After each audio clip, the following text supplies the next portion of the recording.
Check out these furniture anchors with me. Now, I've used anchors in the past, but we've moved and my kids were older and I didn't think I needed them until my daughter scared us last week with her dresser.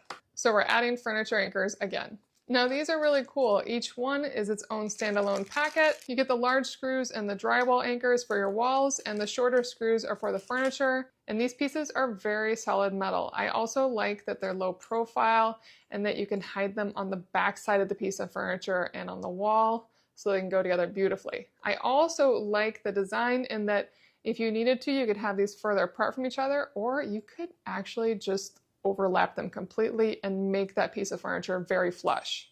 And then to connect them to the wall, you have these really great metal clasps that just twist together and are really nice. Now, one thing to keep in mind is these are a little larger. So if this is too big, you can always use a zip tie or something that'll make it tighter, but this is very sleek. It's a really nice piece. And in general, you don't actually need it to be super tight, as if it moves against the wall, this will stop it from actually tipping. I'm really impressed by these, and I know you will be as well.